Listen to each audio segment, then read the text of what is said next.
It's 2024 and federal minimum wage is still $7.25. Why doesn't it annually increase the same rate inflation does? Because there is a significant number of Republicans who truthfully believe that there should be no minimum wage and that we are already overpaying for labor. For them, the low wage is the incentive to get a better job. Also, it's a kind of roundabout way of justifying those people's suffering or inflating their self-worth because they make more. Gets wrapped up with the being a good Christian and being rewarded in God's punishment for the wicked. Tons of problems with this reasoning, I think, but that is what I have run into. The minimum wage is zero if there are no jobs. The minimum income is a couple grand that IRS gives in tax credits. $7.50 per hour is appropriate for unskilled and inexperienced labor, like first job at all or in a new field. Improve skills, gain experience, add value, make more money or leave for a better opportunity.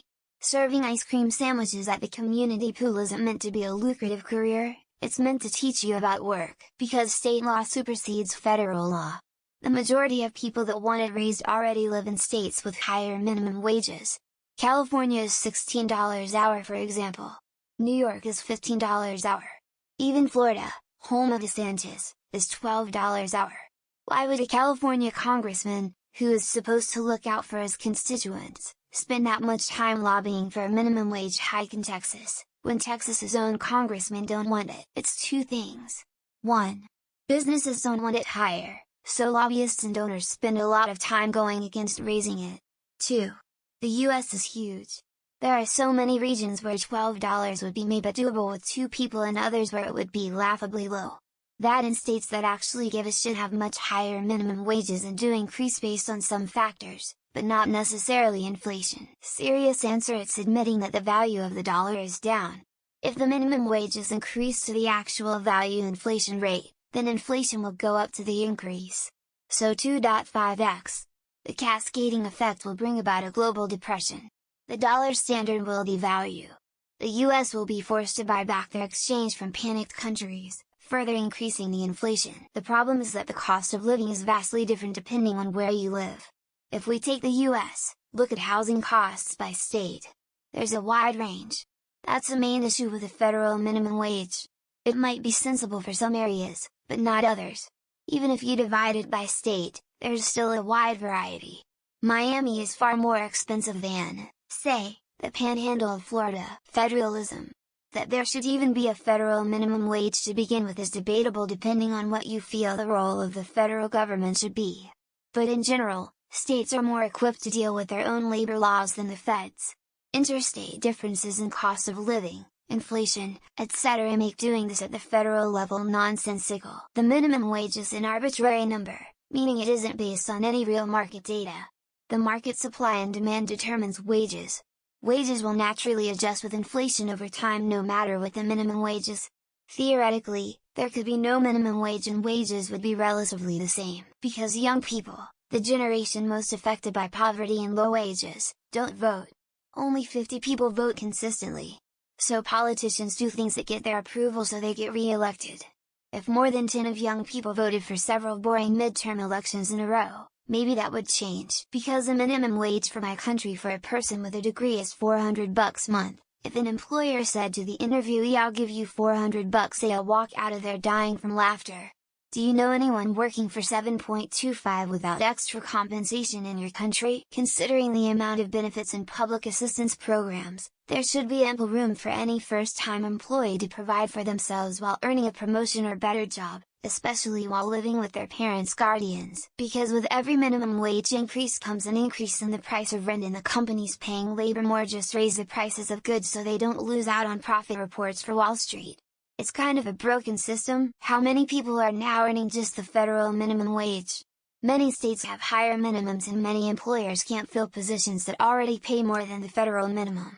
What's the point of the federal minimum wage? In short, the difference between the stagnant minimum wage and rising cost of living is being pocketed by wealthy shareholders.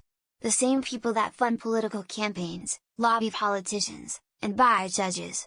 Simple as that. Technically, it should be tied to cost of living adjustment. But to answer the question, yes, it should be adjusted each year. The political influence of those to want to keep salaries low is what is preventing that, because a lot of people would be unemployed and the economy would collapse. Edit: I was thinking the inflation-tied minimum wage would be some astronomically high number, but it isn't actually that bad, roughly $10.50. Because big corporations and rich people have too much political power in the US, and it benefits them to not do this since they want to be able to pay their workers as little as possible and increase profit. Increasing with inflation could create an infatuation spiral. It has been tried and only leads to a nominal higher salary. The higher salary is nothing when inflation is at a similar level. Well, apparently, the minimum wage is on a diet plan. It's trying to lose value every year without gaining any pounds in the paycheck department.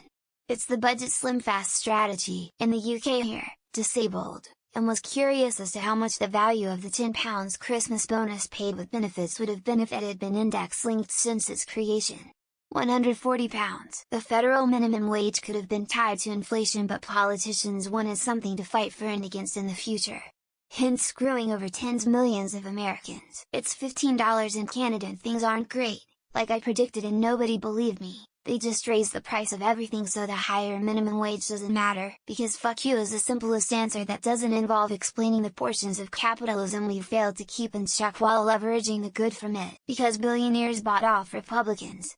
Meanwhile, Republicans in Congress recently said they deserve a $75 raise because they can't live on $174,000 a year. Because Republicans have decided it should not exist at all. They don't have the votes to eliminate it, but they do have the votes to stop any increase. It is so much worse than that. Tipped employee minimum wage is as low $2.13 in some states. That's $2.13 per hour. As more people work remote and the labor pool becomes more increasingly global, salaries will begin to decrease, which will also decrease costs. Your slave wage remains, so corporate profits that benefit from the FMW increase at a predictable rate. This isn't a bug, it's a feature, because corporations have bought off most of Congress to ensure our wages stay low and they can continue making record profits. If minimum wage went up automatically, politicians would miss out on an opportunity to pat themselves on the back. American capitalism needs poor people. It's an essential component for it to be successful for the capitalists. Because one party has tricked half the country into thinking it's their neighbor that is taking their wages. Most other countries, the minimum wage, aka living wage, is tied to inflation.